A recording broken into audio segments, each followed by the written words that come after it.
Bom dia, gente. Bom, eu passei para vocês uns exercícios de fixação, né, nessa aula. Então, vocês vão receber esses exercícios como documento, em forma de documento do Word. Mas o que acontece? Exercício de fixação de genética, né? Eu falei para vocês que a gente ia fazer bastante exercício para que vocês fiquem bem familiarizados com genética. Não é uma coisa difícil, mas realmente tem que prestar atenção a detalhes, tem cálculos. E vocês vão voltar da genética no ensino médio. Só que não vai ser essa genética mastigadinha, né? O professor não vai parar para explicar detalhes da primeira lei de Mendel, que é que nós estamos. Ele já vai partir logo para a segunda lei de Mendel, como se vocês soubessem muito bem a primeira lei. Então, por isso eu estou batendo nessa tecla, né, e fazendo bastante exercícios de genética. Esses exercícios não são do livro, são exercícios que eu retirei de outras fontes, mas vocês vão ter acesso, como eu já falei, ao documento. E eu, nessa aula, vou resolver 3 exercícios com vocês. São 3 tipos de exercícios diferentes, né, para que vocês tenham um parâmetro, para que vocês tenham como chegar à resolução dos outros exercícios, né? Vejam como é feita essa resolução dos outros exercícios, tá bom? E aí eu peço a vocês que façam os outros exercícios com calma. Se tiverem alguma dúvida, eu estou à disposição para tirar as dúvidas na plataforma, tá bom? Então, não deixem de fazer os exercícios, não fiquem esperando as respostas dos outros exercícios, tá? Façam, porque só estudando é que a gente tem dúvida. Se a gente não estuda, a gente não tem dúvida, mas também não aprende, né? Então a hora é agora de tirar as dúvidas sobre genética, tá? Sobre genética, sobre qualquer outro assunto que vocês queiram tirar dúvida, mas eu estou falando que a matéria é sobre genética, tá bom? Então vamos lá. Eu peguei o exercício de número 1 para a gente fazer junto. Se o gene azinho recessivo determina albinismo e o seu alelo azão dominante determina a presença de melanina, como serão os indivíduos azão-azão, azão-azinho e azinho-azinho? Bom, nessa número 1 não é necessário fazer cruzamento nenhum. Por quê? Porque ele só quer saber como o indivíduo vai ser com relação à presença de melanina, se ele vai ter ou não, mas ele não está pedindo aqui cruzamento, probabilidade, nada disso. Ele só quer saber como é que vai ser o genótipo azão-azão, azão-azinho e azinho-azinho, tá? Então, não há necessidade de cruzamento aqui. Bom, e qual é a resposta, né? Azão-azão, presença de melanina. Azão-azinho, presença de melanina, mas portador do gene do albinismo. E azinho-azinho é albino. Notem, o azão-azinho, ele tem presença de melanina, mas ele é portador. Então, ele pode vir a ter um filho albino, porque ele é portador desse gene. Nesse problema aqui, né, de número 1, eu não estou entrando em detalhes com relação à cor da pele. Eu estou colocando aí para vocês se tem ou não presença de melanina. Não me interessa nesse caso aqui a cor da pele. Se é branca, se é negra, se é amarela, se é vermelha, enfim. Não estou entrando nessa questão. A questão é, tem ou não presença de melanina? Estou falando isso para vocês porque em algumas turmas que eu já tive, quando eles respondem essa questão, colocam azão-azinho, indivíduo muito branco. Muito branco, mas não é albino. Não, não tem isso. Eu não estou entrando em detalhe de cor. Eu quero saber se ele é albino ou não. Se ele tem presença de melanina, que é o pigmento que dá a cor à pele, ou não. Mas eu não estou entrando em detalhe aí na cor da pele. Então, na realidade, a resposta é azão-azão tem presença de melanina, azão-azinho também tem presença de melanina, só que ele é portador do gene do albinismo, e azinho-azinho é albino, tá? Bom, esse é um tipo de problema que vocês podem encontrar e vão encontrar outros por aqui, quando vocês forem fazer sozinhos. Não é necessário o cruzamento. Aí eu peguei o número 4, que aí já, olha só, olha como a interpretação também é importante na genética, né? Eu tenho que compreender o que eu estou lendo. Né? Aquela coisa, a leitura não é só juntar letras. A leitura é você, além de juntar as letras, compreender o que você está lendo. Entender o que você está lendo. Não adianta você, né, fazer uma leitura, tipo, não é uma leitura. Juntar letra não é leitura. Muita gente pensa assim, ah, mas eu sei ler. Você compreende o que lê? Se você compreende o que lê, você sabe ler. Se você não compreende o que lê, você não sabe ler. Você sabe juntar letra. Tá? Vamos voltar aqui então. Número 4. Indique qual será o resultado do cruzamento. Então aí já está me falando que ele quer que faça cruzamento. Né? Não tem erro? De 2 coelhos heterozigotos, ou seja, uma letra maiúscula e uma minúscula. Ele me deu aqui as letras que ele quer. Azão, azinho, azão, azinho, que é heterozigoto. Considerando que o gene azão é dominante para a cor branca da pelagem, além de letal. Letal é aquilo que leva à morte. Quando homozigoto. Então, quando o coelho nascer azão, azão, ele morre automaticamente. Ele não sobreviverá, tá? Porque o gene azão, se junto com outro azão, né, o homozigoto dominante, ele é letal, tá? Aí tem uma pegadinha. E que o alelo azinho, determina a pelagem de cor preta e não é letal. Ou seja, o camarada que é homozigoto recessivo, que é azinho, ele tem a cor preta, pelagem de cor preta, e ele não morre, ele sobrevive, tá? Então, olha só, olha aí. O gene azão determina a cor branca. Se o camarada for heterozigoto, ele sobrevive, tanto é que os pais aqui do problema, os 2 coelhos, né, uma fêmea e um macho, são heterozigotos, tá?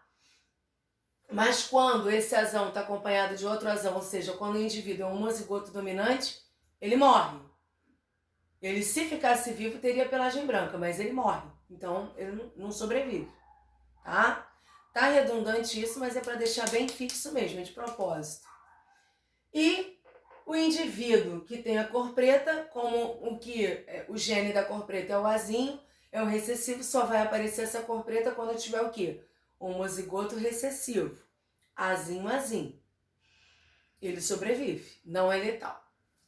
Bom, voltemos então. A gente primeiro tem que pegar todos os dados do problema, montar, que pode ser tanto daquele jeito que eu faço na sala de aula e já fiz aqui para vocês, como desse jeito aqui, que é uma tabelinha que eu tinha até comentado com vocês em aula. Quando a gente estava tendo aula presencial, eu tinha comentado com vocês sobre essa tabelinha, lembra? Aí uns acharam até mais fácil, né? Como eu tive que fazer aqui na televisão, não tem como fazer aquele outro cruzamento, ficaria bem complicado, né? Então eu fiz na tabelinha, tá? Tanto faz. Então a gente faz primeiro o cruzamento. Fêmea, notem que está em vermelhinho aqui, ó, azão, azinho, né, que ela é heterozigota, ó. Macho, azão, azinho também, que é heterozigoto. O que eu faço? O azão da fêmea com o azão do macho, né, o primeiro com o primeiro, lembra? Azão, azão. O primeiro com o segundo, azão, azinho. O segundo com o primeiro, lembrando sempre que a letra maiúscula fica na frente, azão, azinho. E o segundo com o segundo. Gente, perdão, aqui eu vou consertar agora para vocês. É azinho. É que o computador é burro, né? A gente põe um azinho, ele põe um azão. A gente põe um azinho, ele põe um azão. Ele é burro. Aqui é azinho, tá? Espero que vocês estejam enxergando bem, mas de qualquer forma, a resolução desses problemas que eu estou fazendo nessa videoaula com vocês vai estar no documento também, tá bom? Para facilitar aí o estudo de vocês. Então vamos lá. Primeiro eu faço o cruzamento. De novo, recapitulando, ó. O azão da fêmea com o azão do macho, que é o primeiro com o primeiro. o azão da fêmea com o azinho do macho, que é o primeiro da fêmea com o segundo do macho, o azinho da fêmea, que é o segundo da fêmea com o azão do macho, que é o primeiro do macho, e o azinho da fêmea com o azinho do macho, que é o quê? É o segundo de cada um, tá? Qualquer dúvida, me perguntem lá na plataforma. Bom, então eu tenho azão, 25%. Azão, azinho, eu tenho 25 com 25, 50% e azinho, azinho, 25%. Ok. O que ele quer saber? Indique qual será o resultado do cruzamento de dois coelhos heterozigotos azão, azinho. Então ele quer saber o resultado do cruzamento dos dois coelhos.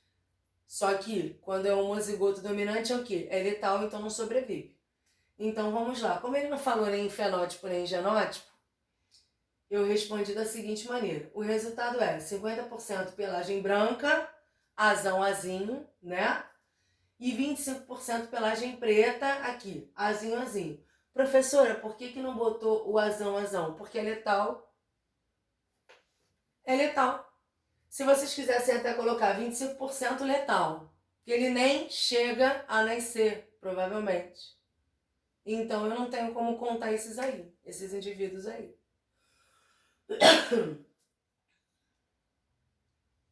Bom, próximo problema, que é um pouco diferente, esse é um pouco mais complexo, por isso que eu escolhi também para resolver. Vocês podem encontrar desses problemas por aí, tá? Se um rato cinzento é heterozigoto, ele já me deu a letra aqui, o C, então Czão, Czinho, né? For cruzado com uma fêmea do mesmo genótipo, também Czão, Czinho, mesmo genótipo, e tiverem 16 descendentes, a proporção mais provável dos genótipos dessa descendência será, veja bem, notem que ele falou um rato cinzento com uma fêmea, não deu demais características com relação ao fenótipo. Aqui ele quer saber o genótipo, mas aqui ele dá um dado, mais um dado. Eles tiveram 16 descendentes. Esse dado não está aqui à toa, não está aqui de enfeite. Então nós vamos ver como vamos resolver isso aí. Primeiro de tudo, se for cruzado com uma fêmea do mesmo genótipo, ele quer o cruzamento, obviamente. Preciso fazer o cruzamento? Preciso fazer o cruzamento. Mas ele vai querer saber no final a proporção mais provável dos genótipos dessa descendência. Primeira coisa que eu vou fazer é o cruzamento. Então, vamos lá.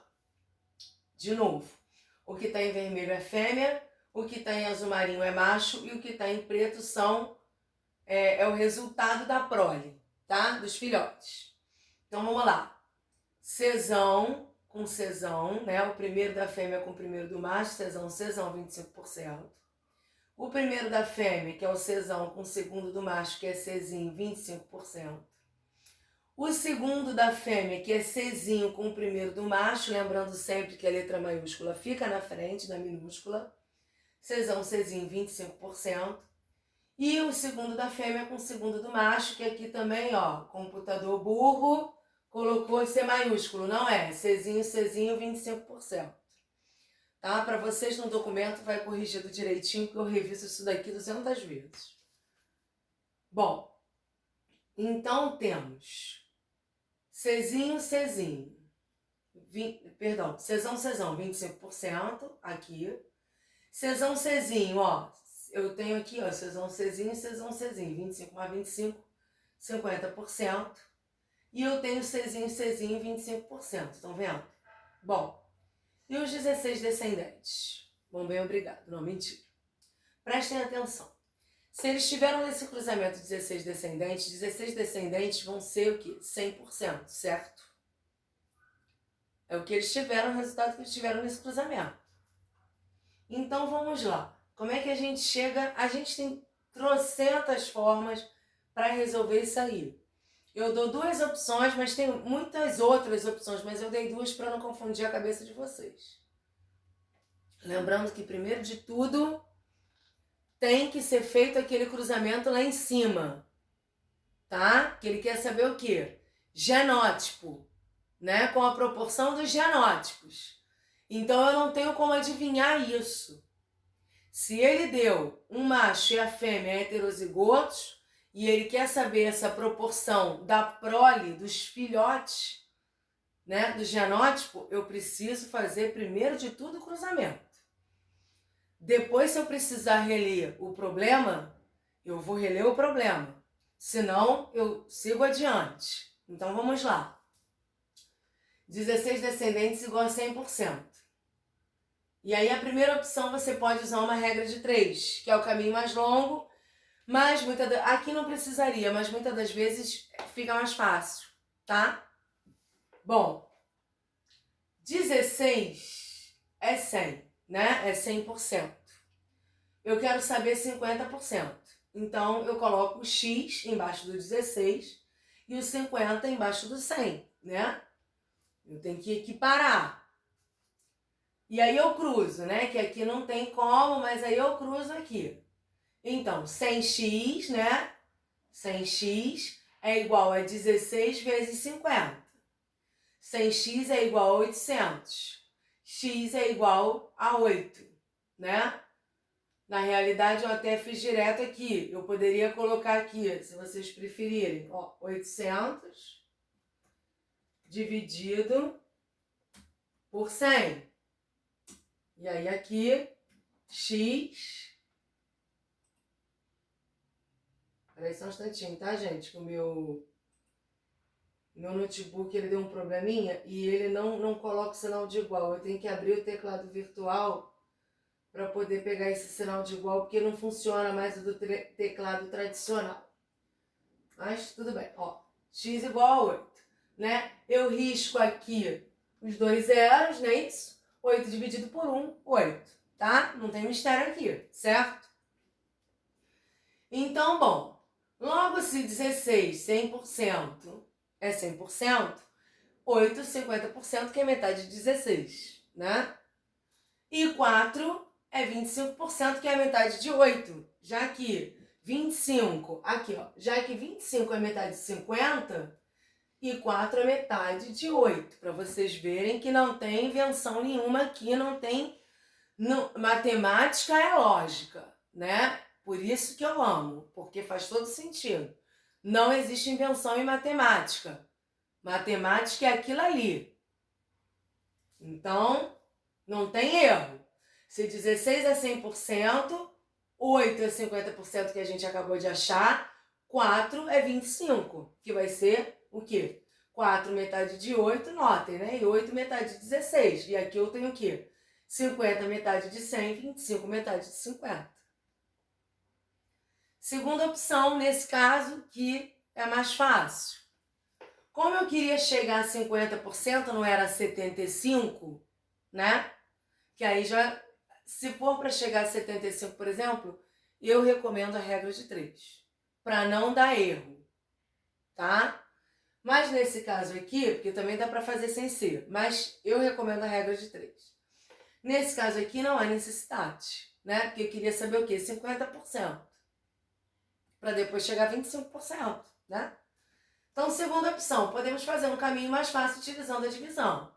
Se 16 é igual a 100, dividimos 16 por 2 para chegar a 50%, que é o quê? 50 é metade de 100, certo? Então, eu pego 16 e divido por 2, que dá o quê? 8. E para chegar a 25%, se 25 é metade de 50, eu pego 8, né, que é 50%, e divido por 2. Logo, 8 dividido por 2 é igual a 4, 25%. Agora a gente achou os resultados. A gente achou todas as proporções. E aí a gente pode dar a resposta definitiva aqui, ó. Agora, já que achamos os resultados de 50% e 25%, já podemos responder quantos descendentes teremos de acordo com o genótipo, observando a tabela acima. Com os cruzamentos, porque eu vou ter que voltar lá na tabelinha, ó, né, para ver. Então, aqui. Tabela aqui. Pode ser a tabela ou pode ser aqui. Cesão, 25%. Onde é que aqui o 25%, ó, é 4. Então, aqui. Eu vou fazer direto, tá, gente? Mas é só voltar. Eu quis mostrar para vocês verem como é que a gente faz. Czão, 25%, 4 descendentes. Czão, Czinho, 50%, 8 descendentes. E Czinho, 25%, 4 descendentes. Não tem certeza se está certo isso? É só a gente fazer o quê? Tirar a prova real. 8 mais 4 mais 4. 4 e 4 são 8, com 8, 16. Eu tenho, num total, o quê? 16 descendentes, que me deu lá no início do problema. Aqui, ó. Peraí. Vamos lá. E tiverem 16 descendentes. Nada é inventado. A coisa tem uma lógica, tem um sentido e tem toda uma sequência para fazer, toda uma etapa. Não adianta pular nenhuma etapa, não adianta ficar com preguiça. Tem uma sequência de raciocínio, porque se não fizer o cruzamento aqui, você não tem como chegar, né, a quem é 25%, quem é 50%, quem é, enfim. Então precisa, primeiro de tudo, fazer o cruzamento, para você chegar nesse resultado aqui, ó. Daí você pega o total de descendentes, nesse caso, e vai fazer o que o problema está pedindo. Nesse caso, o problema não se preocupou com o fenótipo. Ele só se preocupou com o quê? Com o genótipo. Porque a gente tem que prestar atenção nisso também. O que o problema quer saber? Quantos ratos cinzentos? Quantos ratos rosas? Sei lá. Estou inventando aqui. Não foi o caso desse problema. Então, a gente sempre tem que prestar atenção, não só em genética, mas em tudo. Às vezes, o aluno erra a resposta porque não entendeu a pergunta. Não prestou atenção naquilo que está sendo perguntado. E aí, responde uma coisa totalmente diferente, que não foi perguntado. Isso daí, gente, vale para qualquer matéria, essa questão. Sempre vocês devem prestar muita atenção no que está sendo perguntado. Se precisar, leiam 200 vezes, não importa. Não é vergonha. O importante é o quê? É compreender o que está sendo perguntado. Porque aí no que você lê e entende o que está sendo perguntado, você já tem pelo menos aí uns 70% de chance de acertar. Os outros 30% se você souber a resposta. Tá entendendo? Se você não entende, às vezes eu noto, isso acontece em prova minha, né? O aluno sabe a matéria, mas ele não entende o que ele lê, o que está perguntando, então ele responde uma coisa que não tem nada a ver. Eu não tenho como dar certo. Às vezes eu até tento aproveitar, mas às vezes não tem como. Aí eu dou errado. Isso acontece comigo, com certeza, com os demais professores. Tá? Então isso é um treino. Não façam de qualquer maneira. A gente só aprende fazendo, a gente só tira dúvida quando a gente faz, quando a gente estuda. Se a gente não estuda, se a gente não faz, deixa pra lá, vou esperar o gabarito, vou esperar a correção, não vai aprender nada. Porque eu fazendo aqui parece fácil, mas eu tenho certeza que na hora que vocês forem fazer, pode ser que surja uma dúvida ou outra. É normal. E aí, se vocês estiverem tentando fazer sozinhos, vocês têm como recorrer a mim para tirar dúvida na plataforma e aprender a fazer. Agora, se espera a correção, vai jogar aquela correção, vai copiar, não vai entender nada, vai continuar sem entender nada. E vira uma bola de neve. Tá bom? A aula de hoje foi isso aí. Espero que vocês façam todos os outros exercícios para a gente poder corrigir na próxima aula, né? E espero que tenham gostado. Qualquer coisa é só entrar lá na plataforma e tirar as dúvidas, tá bom? Beijo grande!